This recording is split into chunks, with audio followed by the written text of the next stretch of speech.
Hey everyone, it's Renchi from GNS and Karate, and I have a special guest for you guys, the viewers, because what I wanted to do is I wanted to really think about what you guys are going through as parents with the students at home because they're not at school for 6 hours. So I brought a guest teacher on, and she's going to tell you a little bit about herself. Christine, it's all you.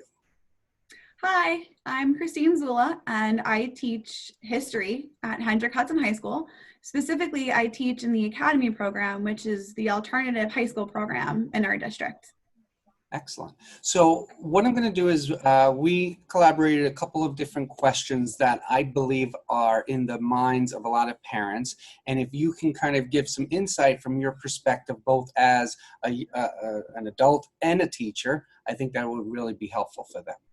All right. So one of the questions I think a lot of people have is when the kids are at school, they're on these platform. I mean, they're learning for 6 hours, right? They're actually at school for 6 hours. And then at home, the parents probably expect the student to be on the computer or practicing doing their homework for 6 hours. So maybe you can help bridge the gap there.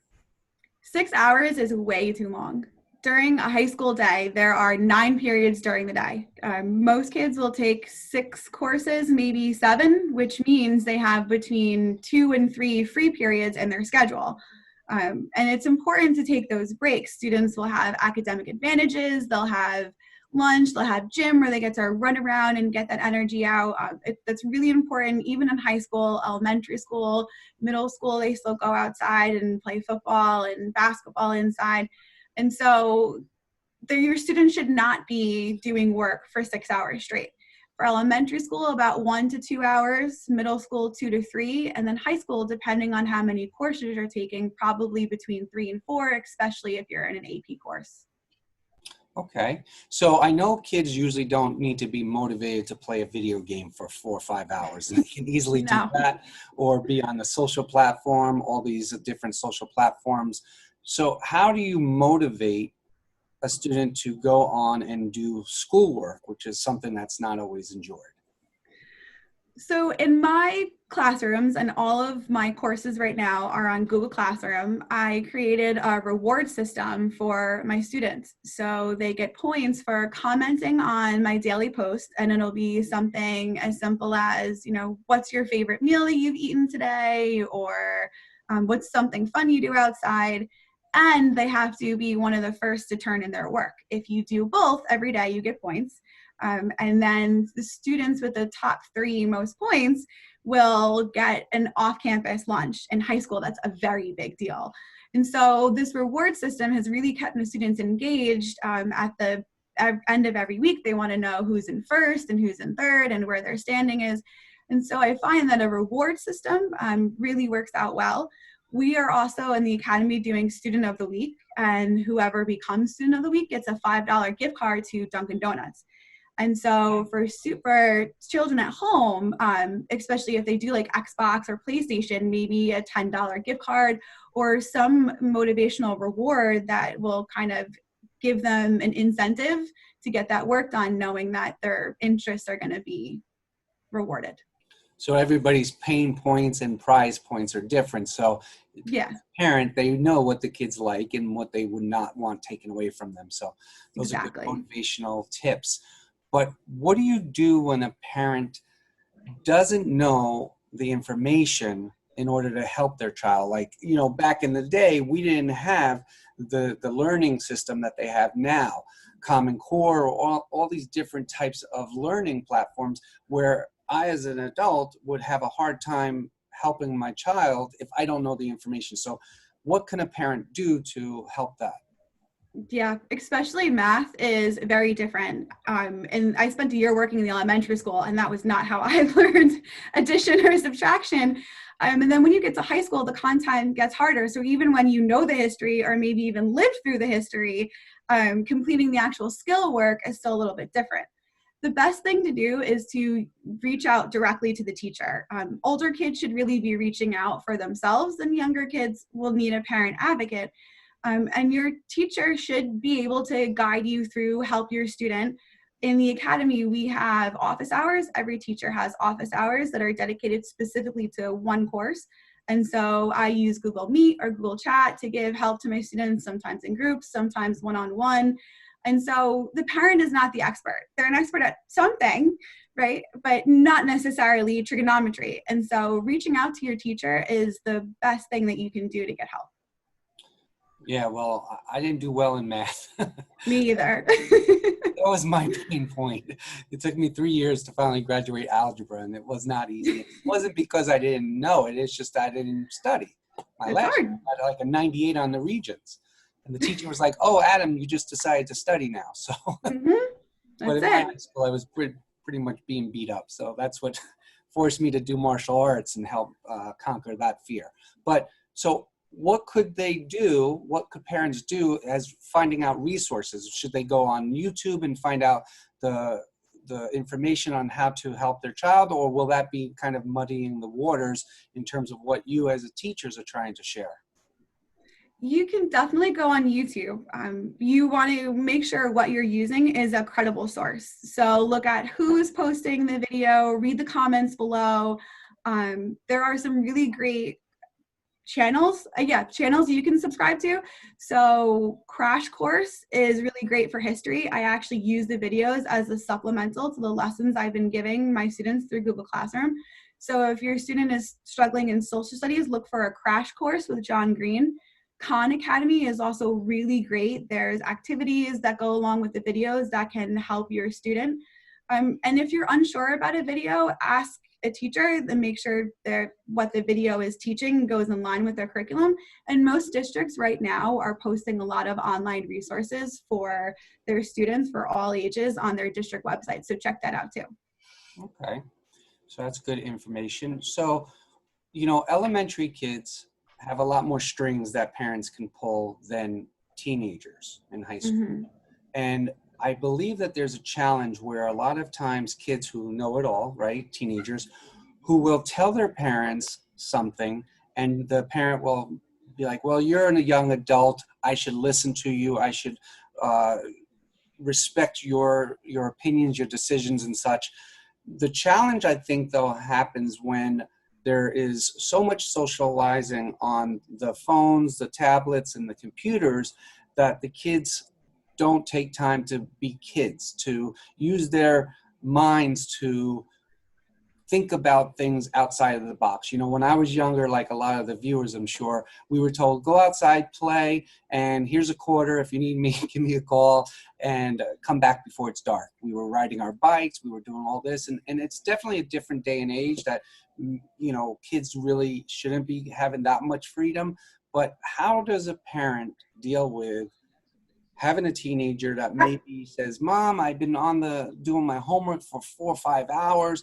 I just want to talk to my friends socially. And then the doors close for another 5-6 hours. Like, what's your insight on that? 5-6 hours is a lot. I think there needs to be a balance. Unfortunately, right now for our young students and even for us as adults, our only real way of socializing with the important people in our lives is using some kind of social media or technological interaction. And so normally during the school year, I would poke fun at my kids who are using Snapchat and Instagram and TikTok and House Party and all these apps when there are friends sitting 2-3 feet away from them. And that's not the case. And so I think it's important to let them socialize and keep that social connection, and also to encourage them to do other activities. I send out a wellness form every week to my students on Fridays and give them the weekend to fill it out and ask, what are you doing to cope with stress and anxiety and being stuck inside, and how are you talking to your friends? And one of their biggest coping mechanisms is to talk to their friends or compete against their friends in a video game. And a lot of them have also picked up new hobbies. I have one student who recently just started to learn how to paint. And as she does it more and more and gets better, she'll buy a few more supplies here or there from online. And so she didn't buy the whole kit and caboodle at one point. So one of the things that parents can do is maybe find a new interest that your student would like to get into and didn't have time because of school, and foster a new hobby with them as a way of dealing with stress and as a way of getting moving from all of the technology and doing something maybe a little bit hands-on, like skateboarding, painting, playing an instrument, something fun that's not technology based. No, that's cool. That's where they're broadening their horizons, and they'll pick up new instruments or Yeah. different learning. Martial arts. Yeah, definitely. We love them to take that time out of their busy screen time to do some interaction. And yes, it may be still on a screen, but at least we have that socialization and that connection with the students, and we can see their mistakes. You know, and we always tell them, make sure we can see them so we can share with them what we see, if they're doing something right, if they need to improve something. But if we can peel back the curtain a little bit and look into a student's life at school in terms of, do the students tell the teachers that they do go to their parents for things? Do they open up to their parents? I know when I was in high school, that's when I was kind of closed off a little bit. Elementary school kids, you know, they open up a lot more, share their day. And then, of course, parents are like, oh, how was your day? It was fine. And then just end it.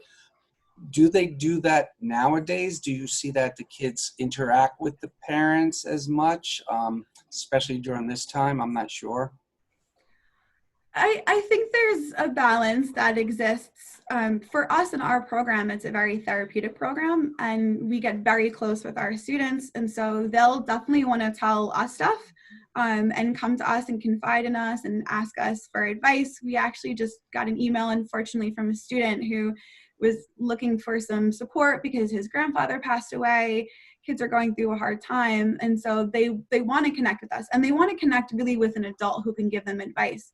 And so I think for parents who maybe want to connect with their student a little bit more, knowing that they're there with them all the time, I find it's helpful to start off talking about something the student is interested in without judgment, and letting that conversation flow into something a little bit deeper where they'll start opening up.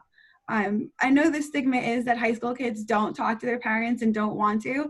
And it's really not true. It's more about what you're talking about and how you're having a conversation with your student. Interesting.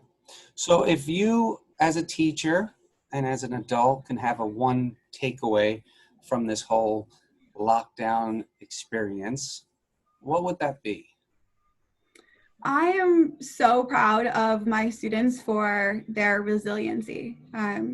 A lot of kids are going through a hard time. I know some high school students who are actually working at essential businesses trying to help their family out, because of the financial difficulty this time presents.